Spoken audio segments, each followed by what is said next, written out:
अस्सलाम वालेकुम dear students.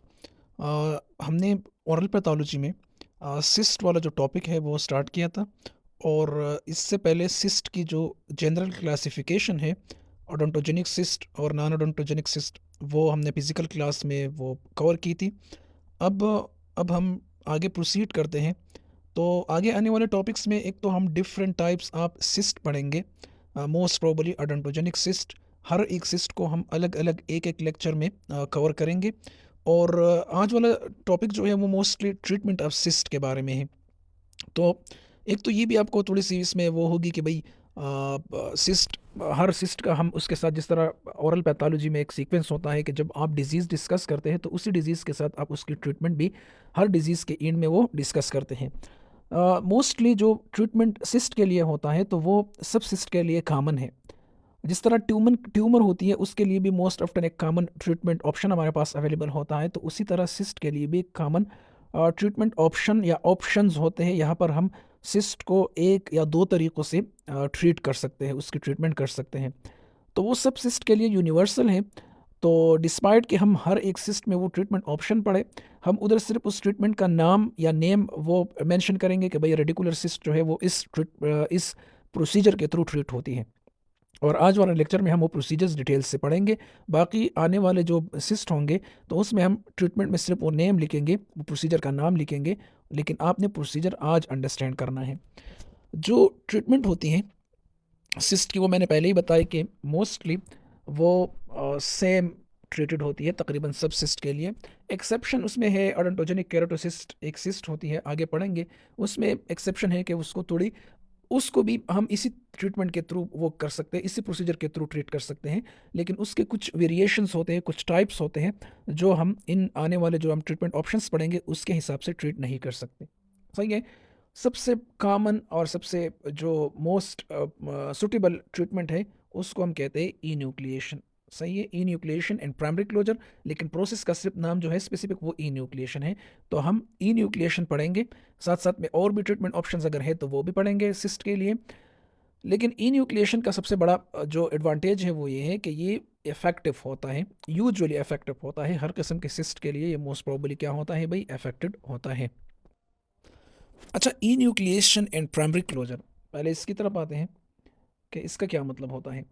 ये जो ई न्यूक्लिएशन है स्पेसिफिकली, ये टर्म जो ई न्यूक्लिएशन है, इसमें ये होता है, मैं जनरली आपको बताता चलूँ कि सबसे पहले तो हम एक्सेस गेन करते हैं। एक्सेस का मतलब ये कि हमने ट्यूमर सिस्ट की तरफ पहुंचना है, तो उस पहुंचने के लिए हमने कुछ प्रोसीजर करने होंगे।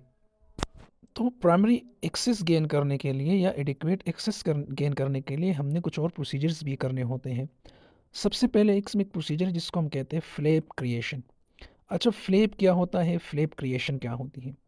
फ्लैप हमारे पास सॉफ्ट टिश्यू का वो पार्ट होता है जिसको हम एलिवेट करते हैं। एक होता है रिमूव करना। रिमूव तो ये होता है कि आप कंप्लीटली उसको कट कर लेते हैं, लेकिन एलिवेट का मतलब ये होता है कि आप उसको एक साइड से कट कर लेते हैं एंड देन उसको थोड़ा सा ऊपर पुश कर लेते हैं ताकि नीचे जो बोन है वो दिख जाए, या आप एक तरह से एक विंडो क्रिएट कर लेते हैं और वो विंडो आपको बोन की तरफ लेके जाता है। किसकी तरफ लेके जाता है, bone.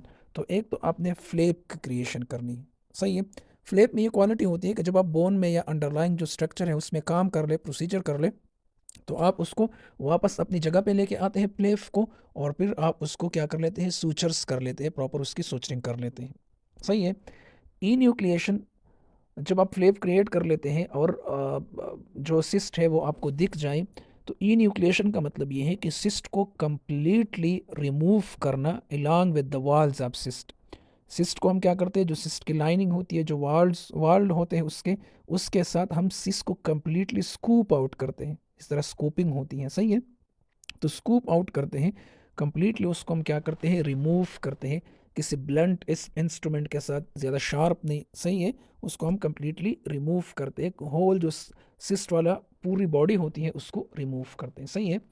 Cyst mostly non vital tooth के साथ अगर अटैच है, जिस तरह रेडिकुलर सिस्ट हमेशा नॉन वाइटल टूथ के साथ अटैच होती है। सही है। तो आपने उस टूथ को भी साथ में ट्रीट करना है। तो उस टूथ को तो मोस्ट ऑफ्टन हम एक्सट्रैक्शन उसकी करते हैं, सही है।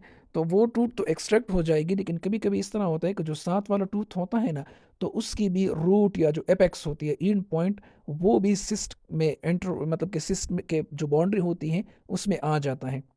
तो फिर सिस्ट की जो इन्फ्लेमेशन होती है या सिस्ट का जो इफेक्ट होता है वो साथ वाले टूथ पे भी आता है, जो उसके साथ रिलेटिव टूथ होता है, सही है।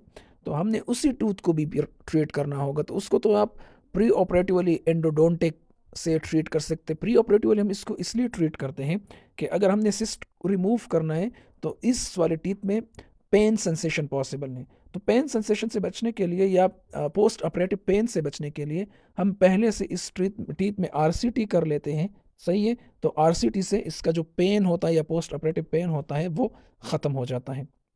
या हम अल्टरनेटिवली इसी दांत को एक्सट्रैक्ट कर लेते हैं, हम एक्सट्रैक्शन की तरफ जाते हैं। दोनों हमारे पास ट्रीटमेंट ऑप्शंस हैं।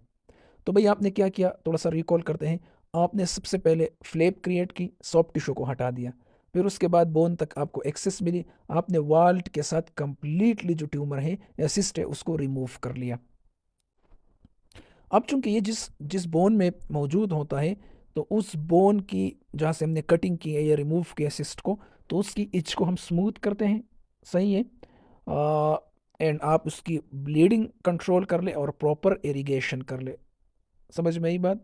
और जो फ्लेप आपने क्रिएट किया है, जिसको मीकोपेरियोस्टल फ्लेप कहा था, मीकोपेरियोस्टम का मतलब ये होता है कि म्यूकोजा प्लस पेरियोस्टम दोनों आपने एलिवेट किए। इसको आप अपने वापस अपनी जगह पे लेके आए और उसको वापस सूचर कर ले, सही है। 10 दिन के बाद आप ये सूचरिंग रिमूव कर सकते हैं, सही है।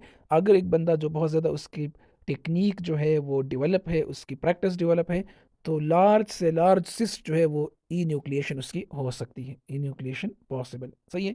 रीअकरेंस के चांसेस बहुत कम है या ना होने के बराबर है। वो इसलिए कि जो रीअकरेंस होती है वो ट्रीटमेंट फेलिवर की वजह से नहीं होती, सही है। वो अगर सिस्ट में अपनी कोई रीअकरेंस की क्वालिटी या प्रॉपर्टी है तो हो सकता है कि रीअकरेंस हो, अदरवाइज रीअकरेंस जो है वो रेयर है, टेक्निक सेंसिटिव नहीं है ये, सही है। और कांट्रा इंडिकेशन भी है ई न्यूक्लिएशन की, ई न्यूक्लिएशन प्रोसेस या टेक्निक की कांट्रा इंडिकेशन भी है, लेकिन वो एब्सोल्यूट कांट्रा इंडिकेशन नहीं है बल्कि रिलेटिव कांट्रा इंडिकेशन है। यहाँ पर कॉन्सेप्ट थोड़ा सा एब्सोल्यूट और रिलेटिव कांट्रा इंडिकेशन का भी आ जाता है। एब्सोल्यूट कांट्रा इंडिकेशन वो कांट्रा इंडिकेशन होते हैं जिसमें आप सर्जिकल जो प्रोसीजर है वो कभी भी परफॉर्म नहीं कर सकते, किसी भी लेवल पे आप उसको परफॉर्म नहीं कर सकते। जिस तरह अगर एक बंदा है वो हाईली, उसको क्या है, डायबिटीज़ है, सही है, हाई डायबिटीज़ है, तो हम कभी भी एक्सट्रैक्शन परफॉर्म नहीं करेंगे। इसको हम कहते हैं एब्सोल्यूट कॉन्ट्राइंडिकेशन, कि आप प्रोसीजर नहीं कर सकते। रिलेटिव कॉन्ट्राइंडिकेशन का मतलब ये कि कुछ कुछ हद तक या किसी किसी टाइम पीरियड में आप वो कर सकते हैं प्रोसेस। जिस तरह प्रेगनेंसी होती है तो बस इसमें सेकंड ट्राइमेस्टर अगर सेफ है तो ये एब्सोल्यूट कॉन्ट्राइंडिकेशन नहीं है बल्कि रिलेटिव कॉन्ट्राइंडिकेशन है। तो रिलेटिव में प्रोसीजर हो सकता है, लेकिन आपने प्रिकॉशनरी मेजर्स वो उसका ख्याल रखना होता है, और एब्सोल्यूट में आप किसी भी हाल में प्रोसीजर परफॉर्म नहीं कर सकते।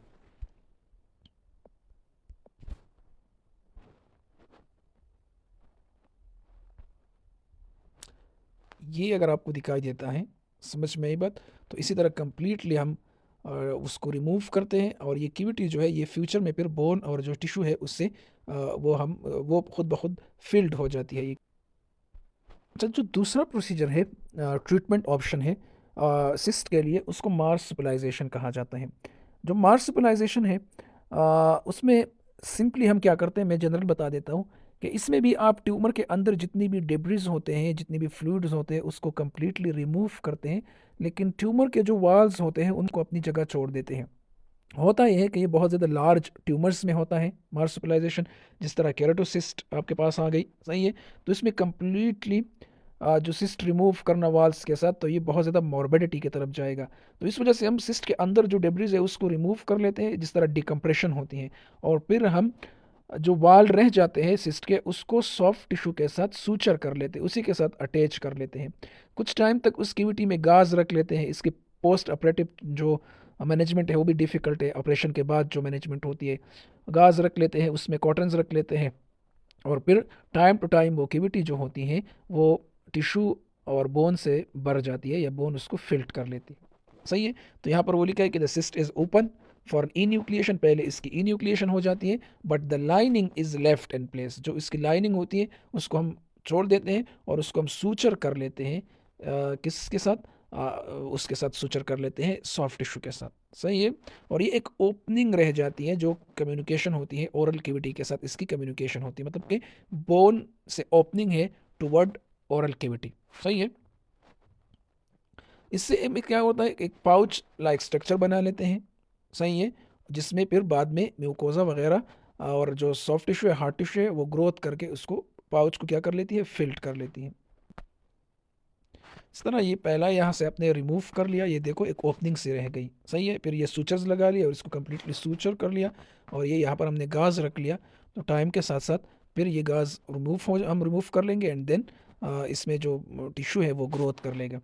इसमें ये बात है कि आफ्टर केयर बहुत ज़रूरी है। आफ्टर केयर बहुत ज़रूरी है क्योंकि थोड़ा सा सेंसिटिव प्रोसीजर है, तो हम इसमें आफ्टर केयर बहुत करते हैं।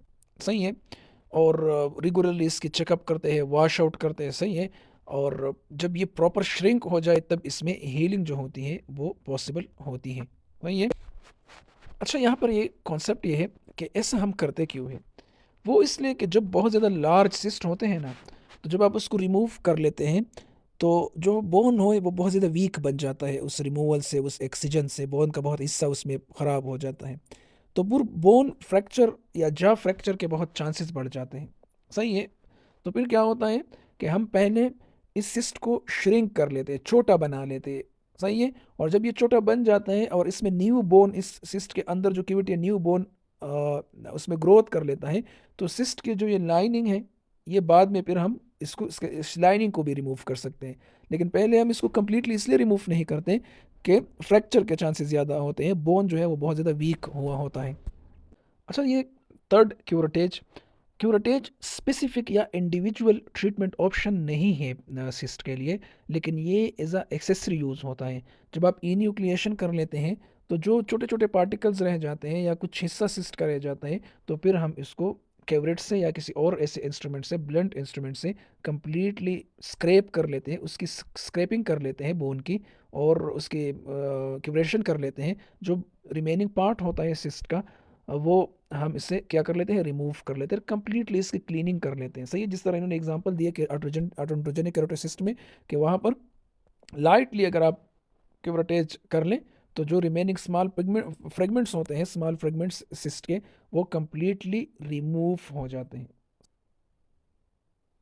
लेकिन ये हम तब करते हैं, प्रिकॉशनरी मेजर्स, एहतियात के लिए करते हैं, कि जब हम कंप्लीटली सिस्ट को रिमूव कर लें तो री अकरेंस के चांसेस को कंप्लीटली ख़त्म करने के लिए, और इस बात को मेक श्योर करने के लिए कि भाई कोई हिस्सा सिस्ट का नहीं रह गया, तो हम क्यूरेटेज करते हैं।